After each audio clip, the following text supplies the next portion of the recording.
Thanks very much, Justin. Okay, so guys, thanks very much for coming along tonight. I really appreciate you taking the time out of your busy schedules to be here and to learn about improving sleep quality. So I suppose I'll just give you a brief introduction about myself. My name is Darragh O'Neill, obviously, and I've kind of been always interested in health. It's always been a passion of mine. And along came the internet, I suppose, high speed the last 5-6 years, and information on diet, on exercise. It's very easy to come by. In actual fact, people like to argue quite a lot over what's the right diet and what's the best form of exercise. But one thing I suppose that gets very little attention, I suppose, is probably the most important factor of all, and that's our sleep. And I suppose how much sleep we're getting and the quality of that sleep is the kind of main determinant of how we feel on a day-to-day basis. You could eat a crappy diet for a number of years and still get by and be productive before it kind of come against you, and you could go quite a number of years without taking exercise serious and still able to survive and have quite a good quality of life. But if you have a poor quality of sleep, it doesn't take very long to know about it. So, as I said tonight, guys, we're going to cover a brief introduction about what I've done to improve my sleep quality. So the very first thing we're going to talk about today is quality versus quantity. Like, why sleep hack in the first place? Why can't we just go to bed like I've always done all my life? Why even bother trying to sleep hack or improve your sleep quality? And it's a good question, but I suppose one of the main drivers of this amongst myself and lots of other people around the world, I suppose, is that time is more valuable now than it's ever been before. We all have less time, and we have more to do within the time we have. So we could actually get away with having sleep less in the evening time, leave more time to be productive. And as I'm going to describe later on in my presentation, it doesn't have to be a trade-off between sleeping more and sleeping less. It's actually much more to do with how well you are sleeping within that time. And too much sleep, too little sleep, are both negative for the body. And I think some people could probably relate to having slept in on the weekend, maybe extra long, not necessarily waking up and feeling healthier or more vibrant. So obviously it's touched on more time. You can get more recovery in less time. That will come down again to the sleep quality aspect that I want to talk about. How well is the body actually recovering when it's going through sleep? Because there's different phases of sleep, as you've heard already tonight about, which I'll touch on briefly as well. You obviously have a higher state of vitality and well-being, and etc. It goes on and on. There's lots of benefits to improving your sleep. We can all imagine what it can be. So I suppose I want this to be an interactive presentation. So I suppose I'll open up to the floor. I suppose what does quality mean then? Like, what factors do you think come into play into improving your quality of sleep? Anybody? Diet is huge. Diet.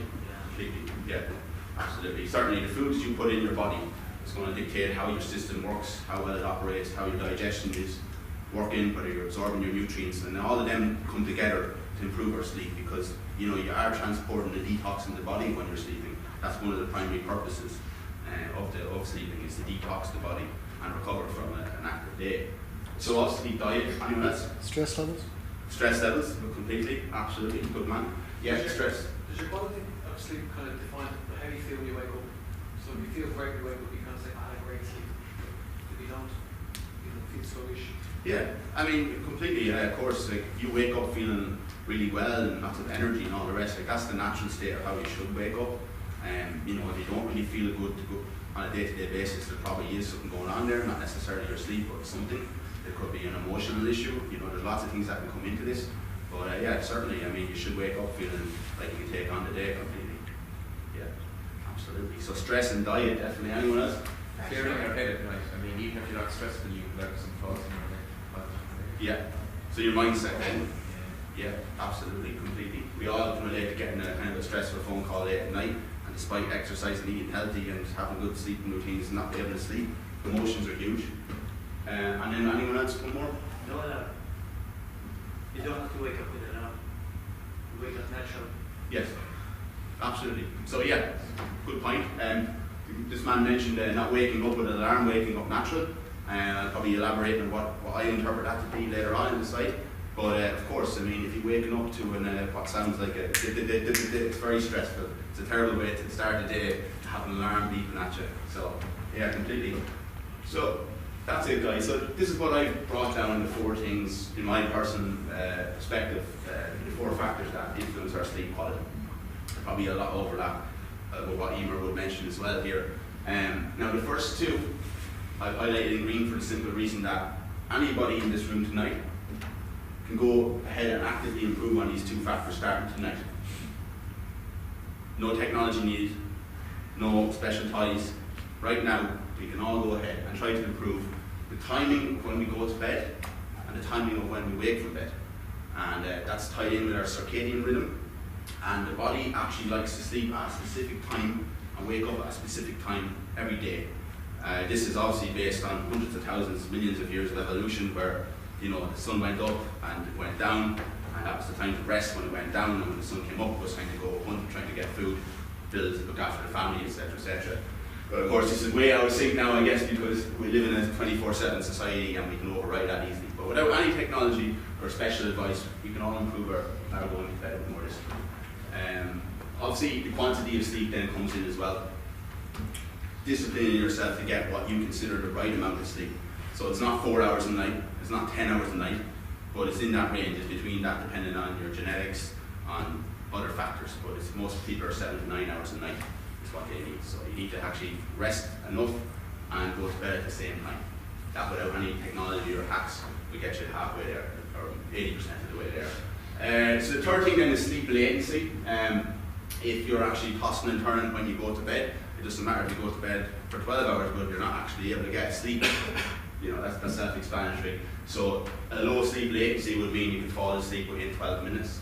I think that's kind of accepted email would be is the good amount of sleep latency. Like if you're taking more than 15 minutes to fall asleep, you can improve upon that.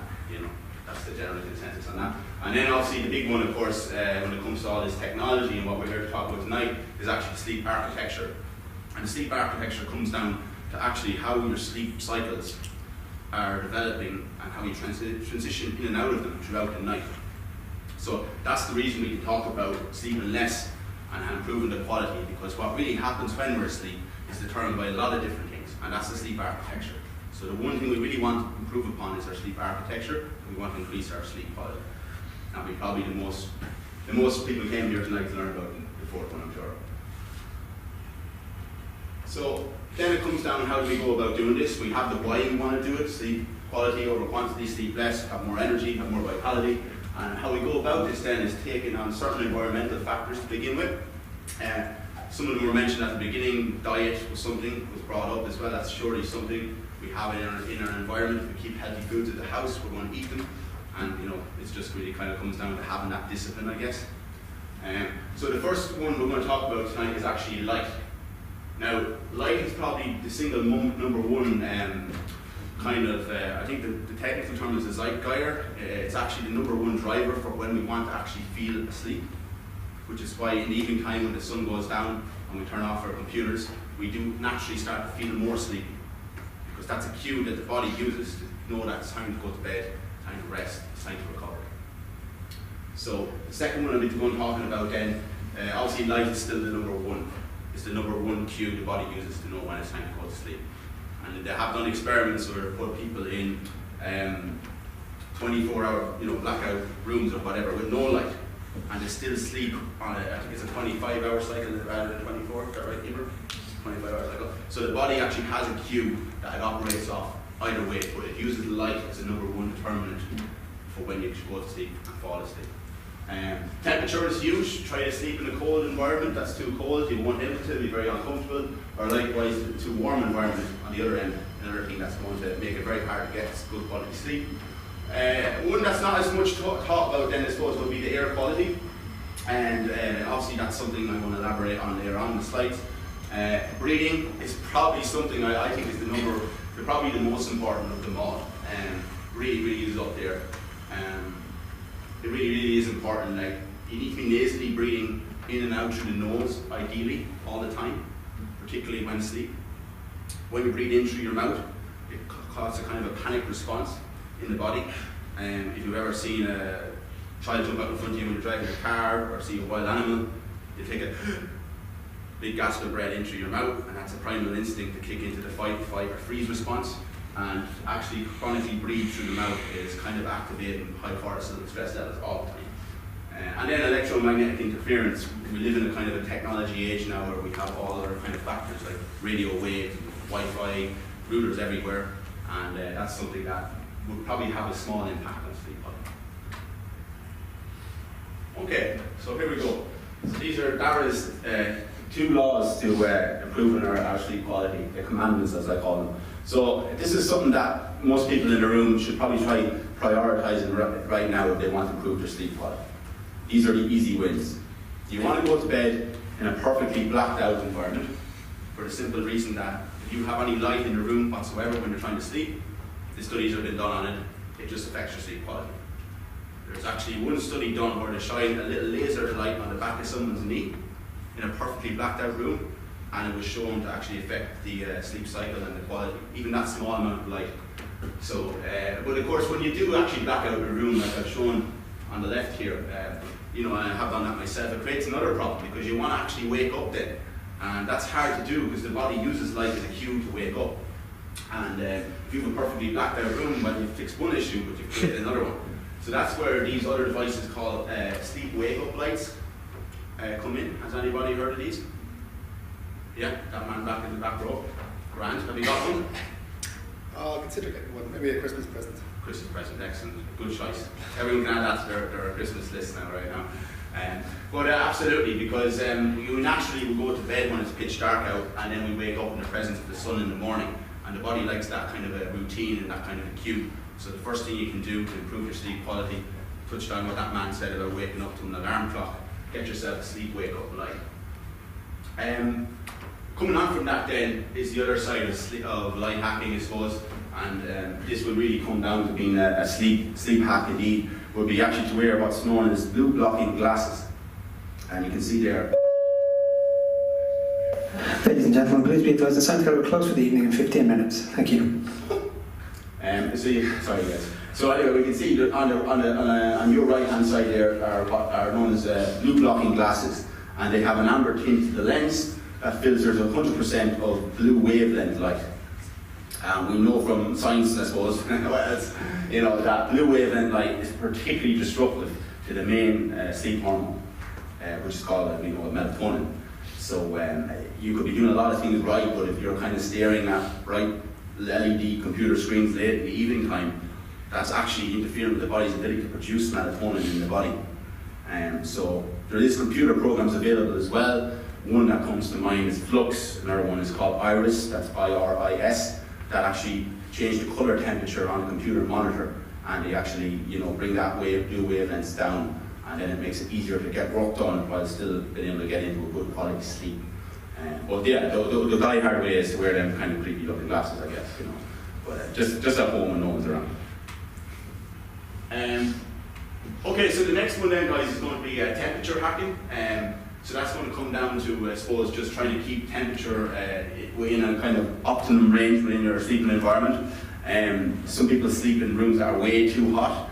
I'm not one of them, but I know a lot of people just kind of get used to that and they don't realise that that's affecting the quality of their sleep. I read an article before talking about what is the optimal temperature range, and they measure the temperature at night across the world and they averaged it out. So whether you're in the Sahara Desert at night, it's actually quite cold, believe it or not, because the heat just goes straight up after that. It was 18 to 21 degrees is the kind of set point that the human body evolved to kind of want for sleeping, because that's the time across the world, most places, the tribes would have had when they're going to bed. So obviously don't leave the heat on too late. You can obviously go further with that if you want. You can use fans, you can do more advanced things to kind of improve the temperature control. You can also have air conditioning systems. Obviously the simplest ones are often the most effective is just having enough bed sheets or a lack of too many bed sheets. Proper duvet. A winter duvet is a higher tog and a lower tog in the summer. That's one thing I do myself. I'm going to push on now to the next slides, guys, because I know we are conscious of time here. Has anyone had any questions so far? Okay. Great. Okay, so then the next one we're going to come to, I suppose, is the next stage of hacking. I suppose we've covered light hacking and getting the light right in our environment. We've talked about temperature, and then air, another very, very important thing that's often very overlooked. Anybody here in the room tonight suffer from any kind of allergies or pollen or asthma or anything? Could you have raise a hand for a show? Okay, so we've got one person down in the back. Well, that's quite unusual because I know asthma is one of the longest, kind of most chronic conditions in the world at the moment. And while we don't really know the root cause, I suppose, of asthma, it's probably fair to say at this stage, we have a good idea that a lot of people have problems with certain airborne particles more than others. Pollen, mold spores, dust mites are three that come to mind right now. And a very effective device that's not radically expensive is known as a high energy particulate air filter, a HEPA air filter. And I mean, it only costs maybe 30 quid every 6 months to replace the filters, and they're very effective at eliminating 98% of all these particles. I have one myself and I noticed an improvement in my sleep quality. One other thing I will just give a shout out, is a snake plant there. It's a kind of one you might recognise from offices if you've ever been around the financial areas that like they seem to be very popular in nowadays. But it's a specific type of plant because normal plants take in carbon dioxide in the presence of light. So we know this ourselves, you know, we go to the park, we know it's healthy for us because they take in the carbon dioxide in the daytime and get rid of it and produce lots of oxygen. But the similar situation is sort of happening at night, because when you're in at night in bed, you're in a closed off environment unless you have the window open, and you're breathing out carbon dioxide as you're respirating. And that's going to start to build up in the room. So this specific type of plant called mother-in-law's tongue, or the snake plant, does the opposite of the other plants, and it takes in CO2 in the absence of light, in the darkness, and it produces oxygen. So that's something most people don't realise, that as the CO2 builds up at night, and I haven't done experiments myself, sleep quality does drop down because there's less oxygen and more carbon dioxide. That brings me on to the final kind of major hack then, I suppose, is actually comes down to our breathing. So, I mean, how do you go about improving your breathing? It's certainly a good question. I didn't know much about this for a while. It took me a while to kind of understand just how important breathing was to the whole equation. And I got recently, in the last 2 months there, when I was talking to Justin about my recent developments, I started actually nasally breathing all the time. I started taping my mouth with special surgical tape at night to force my body to breathe through my nose. And this is probably the number one in my personal life in terms of sleep quality. It has the greatest effect. Is switching from mouth breathing to nasal breathing, like we're naturally meant to do. I suppose one of the reasons we kind of do tend to chronically mouth breathe now is because we have a lot of stress nowadays. And you know, we breathe through our mouth when we're under stress. And one way to kind of turn off the stress response is to kind of force yourself to nasally breathe, and taping your mouth at night guarantees 8 hours of successful breathing through the nose, irrespective of what's happening in the daytime. Two of the devices I use, one available in any kind of Boots pharmacy, is the Breathe Right strips. They're about 20 quid for a month's supply. You can see the image of them up there. And another one is one that athletes are using. Supposedly, I have one myself. The Tour de France cyclists were using them to improve breathing just during cycling, I guess, but you can wear them at night as well. It's a nasal dilator. You can see it there, the little yellow guy, and it actually fits into your nose. I have actually an image now on the next slide I'll show you. So no selfies, please. And you'll see exactly what it does. It helps to open up the passageway and reduces the energy cost in breathing. So it doesn't necessarily make you breathe more, but it makes it easier to breathe because of coefficients of breathing or something to do with the nose, the way it's designed. So there's a picture of myself there at night, a very glamorous shot, I must say. And you can see the turbine inserted right up into the nose. And they're about 25 quid as well. So it's not like, you know, it's a stocking for Christmas, right? And there's 3 different sizes, small, medium, large. And the one I have in there, I think, is the medium one. And you can actually, there's little paddles on it, and you can actually adjust it as well to expand it. And you can also see the nasal strip along the top of my nose. So I've got both of them on there. Okay, so that leaves the electromagnetic interference. Then it comes down to radio waves at night. Just common sense, guys, here, like nothing radical. You know, disable Wi-Fi at night if it's something you think can be a factor in how you sleep. All I will say about Wi-Fi is that they did experiments where they put plants next to routers and the plants didn't grow. Apparently, I've heard that. So I don't know. Go take from that what you want. The research still hasn't conclusively proven whether mobile phones are dangerous to our health. So I recommend kind of safe precautions. There's no need to have Wi-Fi on at night. You're not on the internet. Turn your phone on Bluetooth or airplane mode. And I think there's a psychological thing to putting your phone, turning it off or putting it on airplane mode. It just actually makes you feel more relaxed anyway, irrespective of all your more moody stuff. So I'm going to just wrap it up very quickly now, lads. I'm just going to talk basically about what I did to kind of track my sleep. Because in my personal opinion, most of the sleep tracking devices on the market they're really kind of horseshit. They're no good, like, you know. They're very well marketed, of course, but they're not effective for most people. I personally used one of the sleep apps myself before, and it actually gave me a false sense of self because I had sleep issues, And when I used the device, it said that my sleep quality was fine, I was okay, I thought it was in my head. So they're not just harmless, they actually can be, for certain people, a false sense of security. Okay, so the device on my left here is what's known as the Oura Ring, and the device on my right, which is known as the Zeo. I'm not going to talk about the Oura Ring so much tonight because the most effective device on the market for consumers is this device on the right. It's called a Zeo Sleep Tracker. What it does is it will measure your actual brain waves while you're sleeping. And as Emer will probably back me up on, if you go for a clinical sleep study and spend a lot of money for one night in a hospital, you're talking €1,500, €1,100 possibly.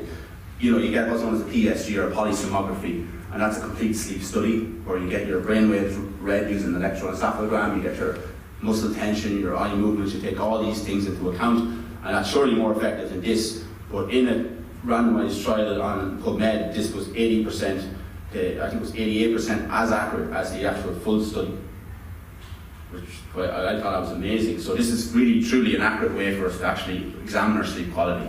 It really, really is. And when you consider the fact that you're used to sleeping in your own home environment, and then you go to a hospital and you're in a room with lights are beeping and it's a new environment, you're never going to sleep the same anyway. So I'd say this is really, really a good way to go, guys. So I don't know how anyone's going to read that slide as I can, but what we kind of have along the top here is kind of a week's, well, maybe something happened Friday there, but we clearly nearly have a week's data here. Along the top line, guys, you'll see screen captures of the Zeo sleep device that goes on as a wristband around the head. And this will give me an accurate readout on my actual sleep cycles. It's actually able to tell whether I'm in REM sleep, or deep sleep, or light sleep. And it is actually accurate to do that. So you'll kind of see there, we just take the middle one, you'll see three kind of bars of green, so to speak, and that will be your 3 REM cycles. And in an ideal world, we'd all go through 3 REM cycles a night. You kind of do tend to sleep in what are known as 90-minute cycles. That's kind of the general consensus. I might be butchering that, Emer can pull me up in the end, but as far as I understand, that's kind of the consensus. Now I suppose before we get into any more detail, if you exercise heavily during the day, the body will prioritise the specific type of sleep quality in your sleep architecture known as the deep sleep. That's basically more prioritising rest and recovery of your physical body, like your muscles and your oxygen transportation and stuff like that. Well, if you didn't exercise and you cram for an exam, that's why you forget when you cram, because you don't get your sleep, because the part of sleep that's responsible for memory retention and storing information in neurons and more kind of memory and the likes is the actual REM sleep. So there was some days there I trained hard at the gym and didn't really learn anything much during the day in terms of new information, and I could clearly see an indication of more deep quality. The body prioritised deep quality sleep. That's just an up-close version there. So I typically would go to bed at about 11 p.m. every night and wake up around 6:30. So you can see there it's giving you a readout 2 hours 25 of REM sleep, 1.5 hours of deep sleep. And I suppose this is one point as well that anyone wants to pay attention to around this is the light sleep, because people are asking questions earlier about what type of sleep do you need, and I suppose it's more about prioritising the body to get rid of the 4 hours of light sleep and try to push it more into the deep and the REM sleep. Because just because you're asleep, it means you could be doing everything wrong, and that's why you're going to be asleep, but you're not going to be getting the right type of sleep. And that's where this device comes in accurately, because you can actually quantify and scientifically see how much of rest or recovery you're getting, and then you can gamify it and try and improve every night and try different things. That's just the Oura Ring giving its own kind of information. Again, I wouldn't have nearly as much faith in this device, though it isn't a bad place to start. It flips around your finger, it measures your respiration, your breathing patterns, plays around with your heart rate data. It gives a good indication of where you are. Much better than the Fitbit for sure, but not scientific or clinical grade. The last slide here, guys, is something as well some of you guys are probably familiar with, called heart rate variability. Athletes all use it to kind of see if they're recovered adequately in the morning time. If you notice, mine there has an all-time average of 113 almost, and in the week I tracked it there, which was pretty much the week gone, I'm quite stressed because I work in sales and I'm out of my comfort zone at the moment, but it's disproportionately low. I'm a week average of 40, which is a third of my normal amount, and you can see it bouncing back on a weekend as well. Like Monday would be Monday morning after sleeping all day Sunday, and you can see that the body did recover. There's improvement in quality there. Friday night I had more rest, woke up Saturday. Saturday I had more rest, woke up Sunday. Sunday I woke up, Monday, and all the values were higher than in 3 days. Okay guys, so I open up the floor if we have any time for any questions now. Just got like 3 minutes. Sorry, it's Yeah. Alright guys. How did you measure your HRV? HRV. Okay, so there's an app for iPhone. I don't think it's on Android, it's only on iPhone. It's called HRV for training. And that's for training with the number. It's €5. What you do is you have the camera on your phone and the LED flash on the back. You put your finger to it for 60 seconds in the morning. You breathe in and out naturally. It takes a 60 seconds of heart rate data and it calculates the heart rate variability from that. And it's very inexpensive way to do that, £5. How did you find sleeping with a head? Yes, good question. It was actually very comfortable. I really did find it comfortable. It's like wearing a tennis bandana to bed. Would you find that uncomfortable? John McEnroe wouldn't. I've never worn one to bed, so I don't That's know. it. But like that's the analogy I'd give. It's not really any more uncomfortable than wearing a headband. Doesn't that a large piece on the front? You wouldn't notice it. You really When wouldn't. you're- It's just a compression of having it against your head. I never was something for me personally. You know, it wasn't an issue. You're still using it? Oh yes. Are you using this device for lucid dreaming too? For example, like here, the data is available on. Lucid dreaming, no, not something I looked into. Do you use any breathing exercise or meditation exercise like that? Yeah, I did. Again, guys, I didn't kind of try to say this is what I did and this is the effect I had tonight and this is how much I improved. It was really just to have a general talk around what I'm trying to actively change in my life. But yeah, I am meditating 2 weeks now, 3 months but 2 weeks, like every single day for about 15 to 20 minutes. I do feel more relaxed. I recommend it to everyone. The science is there on meditation anyway. And I'm doing the Buteyko breathing method as well if anyone wants to look that up. That's spelled Buteyko. Next question. It just seems that the Zeo company's gone out of business. You know, Yeah. get one. Yeah, you're right, absolutely good point pointed out. That's very much true in our business, and it's probably due to the likes of the Fitbits and the Jawbones and the Nike Fuel bands that really drove them out of the market. They're more appealing to people that are really serious about understanding things. And the Fitbit is much more marketable, it's much more user-friendly, it takes long in risk, and the company was over undercapitalized and it went down. I bought mine second hand on the